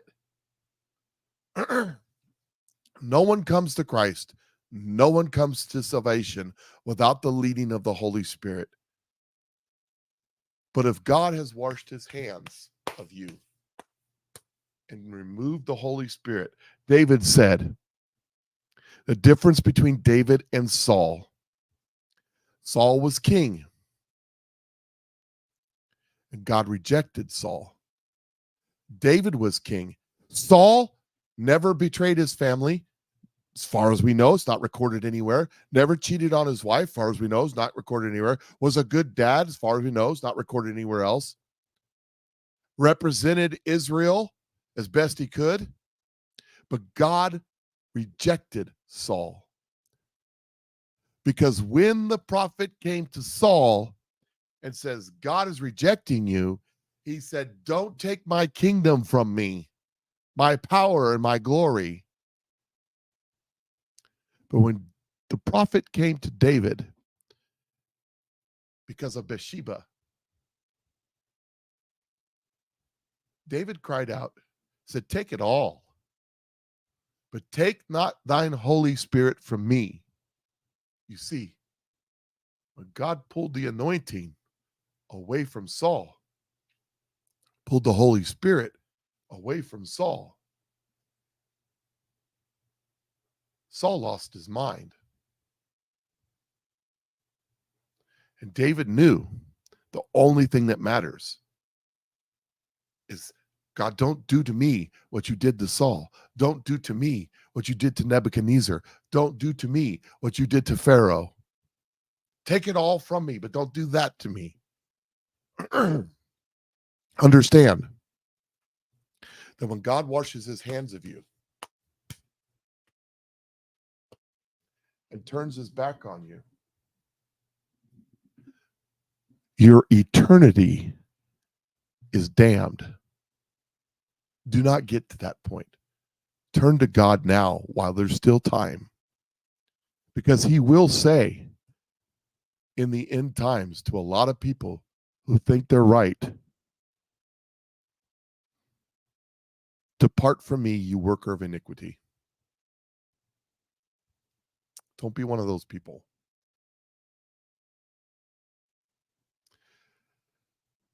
So we see all the double standards, but then we see some crazy, there's some things happening out there going, what, wait, what? Say what? Breaking. John Sullivan, Jaden X, found guilty all 7 counts for his actions on January 6th. Now, who is this guy? This guy. He's the one that was there recording when the lady got shot. He's the one who stood in the rotunda with a CNN reporter and said, we did it, we're going to change the world. His father works for the government. J6 defendant John Sullivan was found guilty on 7 federal charges for protesting at the Capitol building January 6th. Judge Royce Lamberth scolded Sullivan after the D.C. jury found him guilty of obstruction of a official proceeding, civil disorder, entering and remaining in a restricted building or grounds, disorderly and disruptive conduct, and in a restricted building or grounds, disorderly conduct in Capitol building, parading, demonstrating, picketing on a Capitol building. Think of all the stuff that's been going on today. Aiding and abetting in a terrorist enhancement was added for entering a restricted area with a dangerous or deadly weapon. I'm not sure what weapon they're talking about with him. Sullivan was taken into custody almost immediately after he was found guilty. Like the majority of January 6 defendants, Solomon was committed no violent crimes on January 6, but witnessed law enforcement's deadly assault on demonstrators. Yeah, he's not a good guy, though. He's a bad guy. Judge Lambert, an 80-year-old former FISA court judge, was visibly asleep on the bench for several minutes at a time each day of the trial. At times, Lambert's eyes were nearly crossed as he drifted back to sleep. Neither the defense nor the government took issue with Judge Lambert's apparent narcolepsy.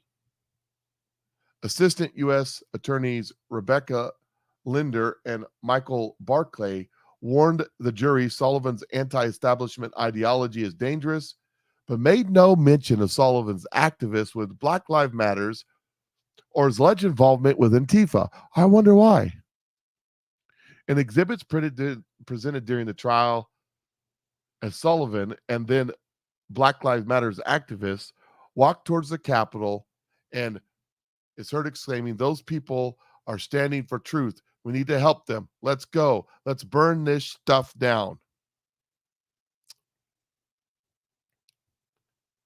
The government also exhibited footage of Sullivan leaving the Capitol grounds on January 6th, in which they heard him saying, "I have a problem with racists. I've never had a problem with Trump supporters." Sullivan captured some of the only footage of Lieutenant Michael Byrd killing Air Force veteran Ashley Babbitt while she climbed a window in the speaker's lobby of the Capitol building. I have some thoughts on this. If he gets 25 years like the rest of the J6ers, then this was legit. If he gets a reduced sentence, I have to ask some questions. If he gets a reduced sentence where he gets any jail time at all, he's probably a dead man.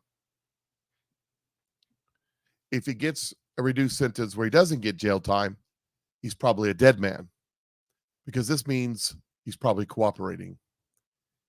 And I bet you he knows a lot, because I bet you his daddy's involved.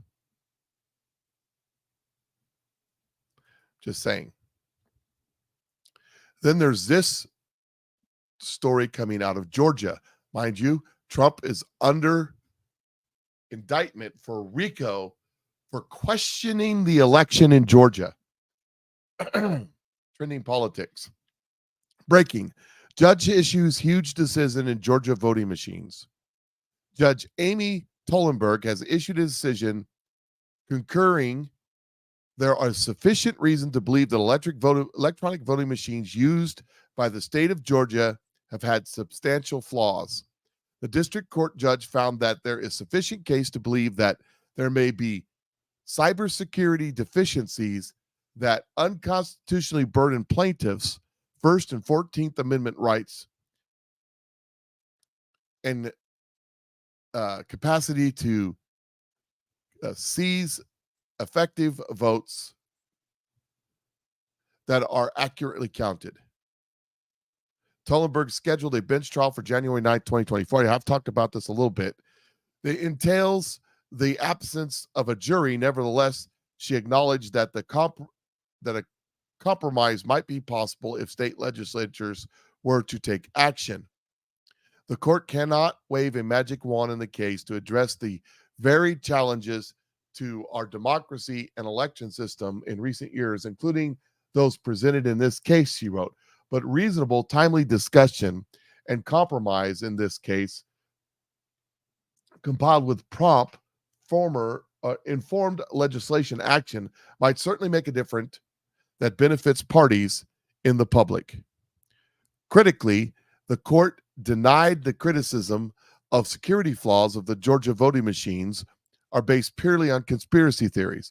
The court notes that the record evidence does not suggest that the plaintiff are conspiracy theorists of any variety. Indeed, some of the nation's leading cybersecurity experts and computer scientists have provided testimony affidavits on behalf of the plaintiffs in the long course of the litigation. Now, this is not 2022. This is 2018. And these are Democrats suing about what happened in 2018, not 2022. But it affects 2022. And most importantly, might get some substantial change in how elections are done prior to 2024. That's the secret here. Also, there is something going on in Arizona. Do I have that one? I don't think I have that one. But there's elections. There's a Carrie Lake is going to the Supreme Court with the stuff that's going in Arizona because what Maricopa County did in Arizona. So that's happening. Tom Fitton tweeted this out about this case in the Northern District of Georgia. A federal court in the Northern District of Georgia, Atlanta Division, will allow plaintiffs to proceed to trial after they presented expert evidence which found 7 core vulnerabilities in Dominion voting systems. Attackers can alter QR codes on printed ballots to modify voters' selections. Anyone with brief physical access to DMB, a ballot marking device, machines can install malware into the machines. Attackers can forge or manipulate the smart cards that DMB uses to authenticate technicians, poll workers, and voters, which could then be used by anyone with physical evidence or physical access to the machines to install malware into the BMDs, or ballot marking devices.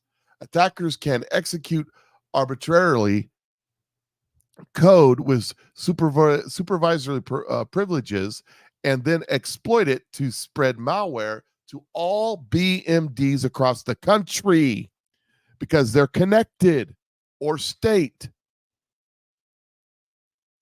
Attackers can alter BMD's audit logs.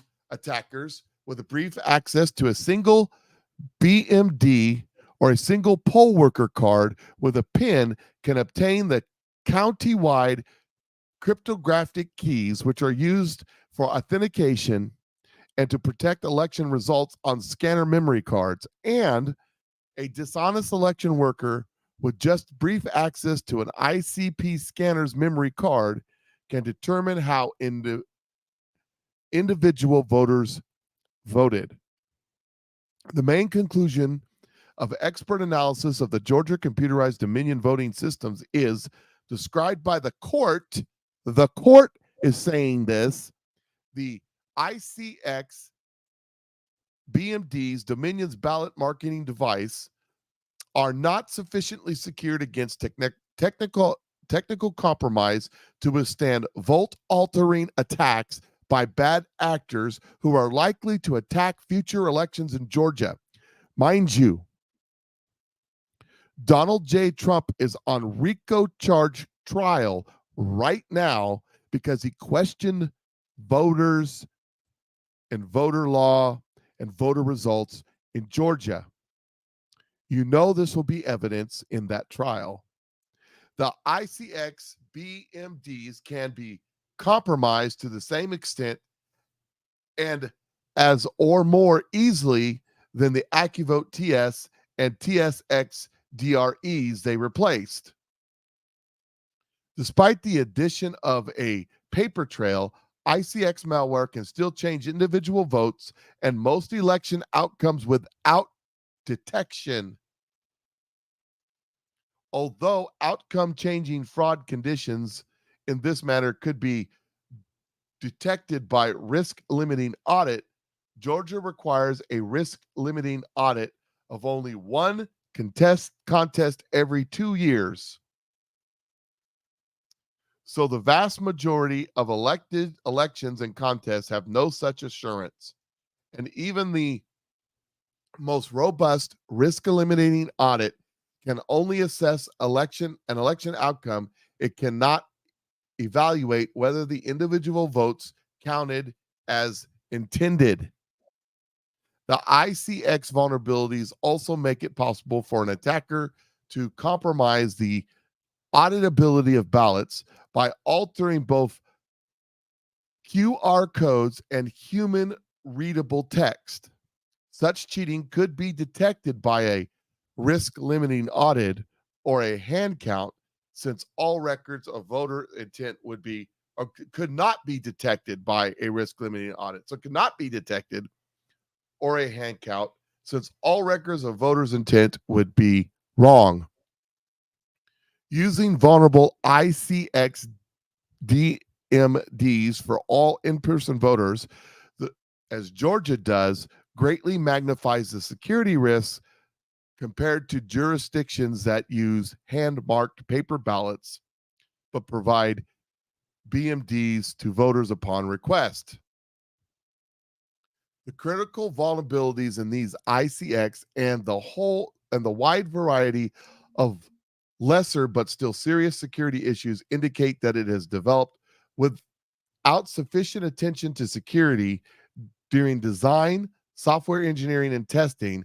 It would be extremely difficult to retrofit security into a system that was not initially protected with such a process. What can the court do if the plaintiff succeeds in trial? Plaintiffs carry a heavy burden to establish a constitution violation connected to Georgia BMDs, electronic voting systems, whether in the manner in which the state defendants have implemented the voting system, i.e., that it imposes serious security voting risk and burdens impacting plaintiffs' voting rights, or otherwise, if the plaintiffs prevail at trial on one or more of their claims, there are pragmatic, sound remedy policy measures that could be ordered or agreed upon by the parties, such as 1, providing the use of printed ballots for vote counting without the use of QR codes, 2, administering broader scope of numbers of election audits to address vote count accuracy and other related issues, 3, implementing other essential cybersecurity measures and policies recommended by the nation's leading cybersecurity experts and firms, including the Department of Homeland Security and CISA. So in other words, if it is found that there's a problem in 2018 with the same systems they used in 2020 and 2022 in Georgia, the most likely remedies that could be found is that we don't use those damn machines anymore. Can we undo the election? This would be the election for governor, the election for state senators, the election for congressmen, the election for the president. This is all of them.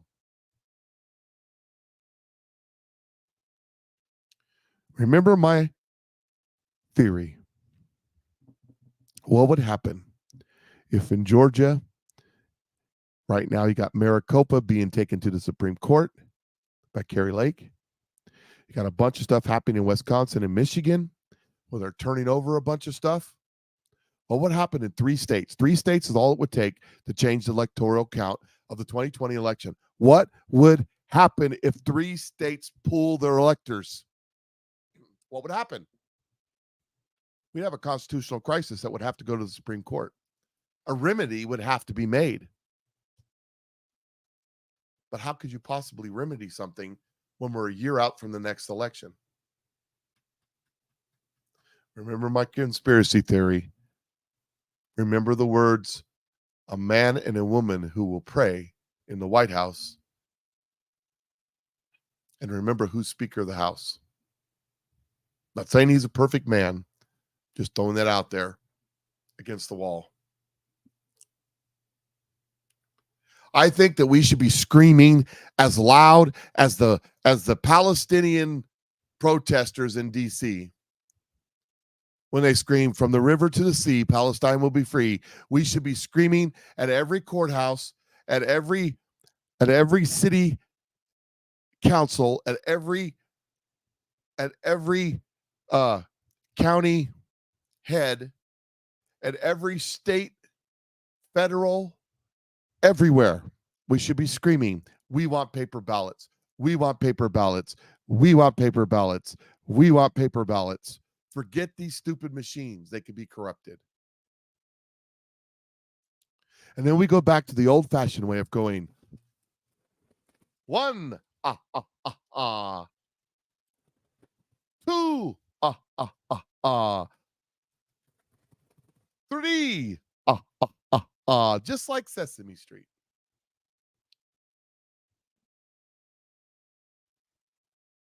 That's what we need to do. That's how we take our country back. If we don't, we have no one to blame. We have no one to blame but ourselves.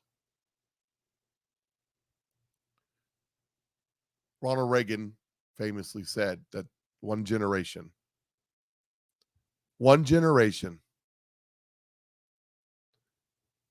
could lead to 1,000 years of darkness. Are we that generation? Or are we going to stand up and do something about it?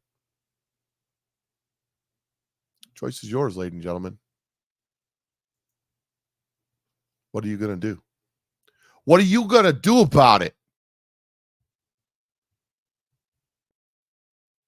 You guys have a great day. It's time for me to go. Don't forget the liquid bile cell. The comments, the link is in the description section. And don't forget to go over there and use the promo code, all one word, Patriot Mike, over there on Rumble, and join my family of Patriots over at my locals, Patriot Mike. I'm going to start adding more content to it. It should get better and better and better. $5 a month. Promo code gives you a 30-day free trial. First 25 people to use the code. You guys have a great day. Patriot Mike